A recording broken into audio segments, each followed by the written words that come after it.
Assalamualaikum warahmatullahi wabarakatuh. Salam Om Swastiastu, Namo Buddhaya, salam kebajikan. Kami dari kelompok 1 dengan tema implementasi nilai-nilai Pancasila dalam kehidupan sehari-hari.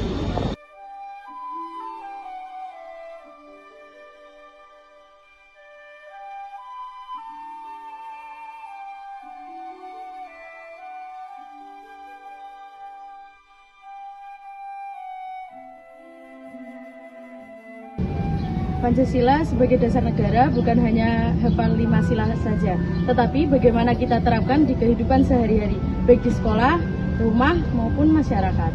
Sebelum kita bahas penerapannya, mari kita ingat kembali ke 5 sila Pancasila. Yang pertama, ketuhanan yang Maha Esa. 2. Kemanusiaan yang adil dan beradab. 3. Persatuan Indonesia. 4. Kerakyatan yang dipimpin oleh hikmat kebijaksanaan dalam permusyawaratan perwakilan. Dan yang kelima, keadilan sosial bagi seluruh rakyat Indonesia. Yuk kita bahas satu persatu.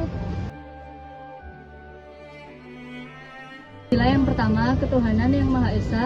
Kita dapat melakukan beribadah sesuai dengan agama kita, kepercayaan kita masing-masing. Misalnya, kita harus juga menghargai teman kita yang berbeda agama.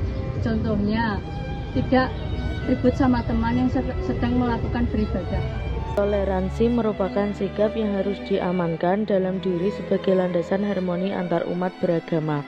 Sebagaimana yang diketahui, masyarakat Indonesia terdiri dari berbagai macam agama dan kepercayaan. Hal ini merupakan anugerah yang patut disyukuri. Namun, keberagaman ini juga menuntut semua lapisan untuk mampu hidup berdampingan dengan damai dan penuh pengertian. Toleransi bukanlah sekedar kata-kata yang terucap dari bibir, tetapi harus menjadi prinsip yang terwujud dalam tindakan nyata. Dengan toleransi, masyarakat dapat menghargai perbedaan dan menjunjung tinggi nilai-nilai kemanusiaan tanpa harus melihat dari sudut pandang agama. Toleransi juga merupakan cermin dari kedewasaan beragama. Sebagai umat beragama, bersama-sama harus mampu menunjukkan contoh yang baik dalam menjalin hubungan dengan umat lainnya. Mari bersama-sama mengubah paradigma kita tentang perbedaan. Sila yang kedua, kemanusiaan yang adil dan beradab. Nilai ini mengajarkan kita untuk bersikap adil, menghargai sesama, dan menjunjung tinggi nilai kemanusiaan. Contohnya, tidak membuli teman dan saling membantu tanpa membeda-beda. Bully atau dalam bahasa Indonesia yang berarti penindasan adalah satu yang menggunakan ancaman, kekerasan, dan paksaan untuk mengintimidasi atau menindas orang lain. Perilaku bully ini bukan hanya terjadi di Indonesia, bahkan juga di negara-negara maju seperti Amerika Serikat, Inggris, dan negara lainnya. Biasanya di tanah air, para pembuli ini mengucapkan kata-kata yang menyakiti perasaan seseorang dan menyinggung harga diri mereka. Seseorang yang terkena bully pun kerap menjadi pendiam dan tak sedikit dari korban bully yang memutuskan untuk mengakhiri hidupnya. Kita harus menghentikan pembulian atau penindasan yang terjadi di lingkungan sekolah kita agar tidak seorang pun yang terluka hingga mengakhiri diri mereka sendiri. Sila ketiga, persatuan Indonesia. Sila ini menekankan kita harus menjaga persatuan di tengah perbedaan. Kita hidup dalam masyarakat berbeda baik dari suku, agama maupun budaya. Jadi kita harus menjaga perbedaan itu. Contohnya, kita harus saling gotong royong dan kita tidak membuat ujaran kebencian. Seperti yang kita semua tahu bahwa masyarakat Indonesia dikenal sangat senang membantu dan bahu-membahu. Salah satu buktinya yaitu dengan adanya budaya gotong royong. Gotong royong atau kerja bakti ini adalah salah satu hal yang sangat positif. Dengan adanya gotong royong ini, maka rasa kebersamaan dan juga toleransi akan semakin tinggi. Budaya gotong royong adalah kunci perdamaian untuk masyarakat Indonesia yang heterogen karena bangsa ini terdiri dari berbagai suku, agama, dan ras yang berbeda. Namun sayangnya, seiring dengan perkembangan zaman, budaya gotong royong yang ada di masyarakat Indonesia seakan sedikit demi sedikit menghilang.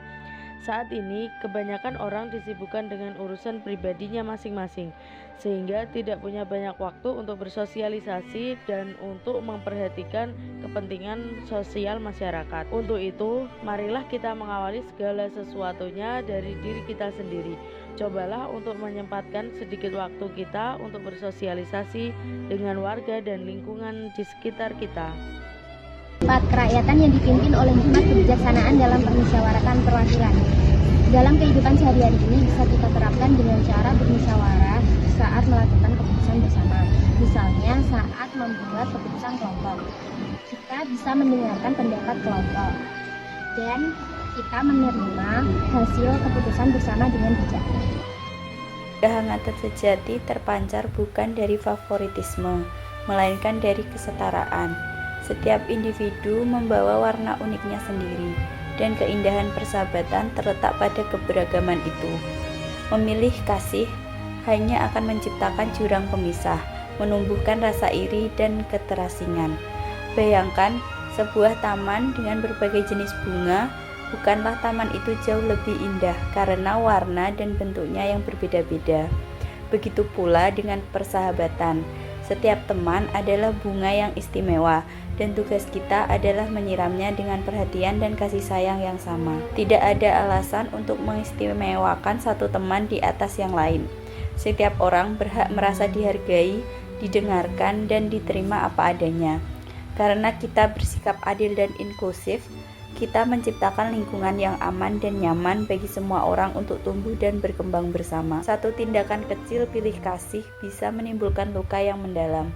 Sebaliknya, satu tindakan kebaikan dan perhatian yang tulus kepada semua teman akan mempererat tali persaudaraan dan menciptakan kenangan indah yang tak ternilai harganya. Mari kita pupuk persahabatan yang adil di mana setiap hati merasa memiliki dan dihargai. Karena pada akhirnya kebahagiaan sejati adalah ketika kita bisa berbagi kebahagiaan itu dengan semua sahabat tanpa terkecuali. Yang kelima yaitu keadilan sosial bagi seluruh rakyat Indonesia. Sila ini mengajarkan kita tentang pentingnya keadilan dan kepedulian sosial. Contohnya, tidak pilih kasih terhadap teman dan menjaga fasilitas umum bersama-sama. Setiap orang pasti sering berinteraksi dengan orang-orang yang memiliki latar belakang, kebiasaan, dan pandangan hidup yang berbeda. Namun, ketika bergaul dan menjalin pertemanan, sangat penting untuk tidak membeda-bedakan teman. Memiliki teman adalah kebutuhan untuk setiap orang, karena teman tidak hanya memberikan dukungan emosional, tetapi juga menjadi tempat berbagai kebahagiaan, kesedihan, serta tantangan hidup. Dengan teman, seseorang bisa merasa lebih dihargai, didengar, dan tidak sendirian dalam menghadapi berbagai situasi.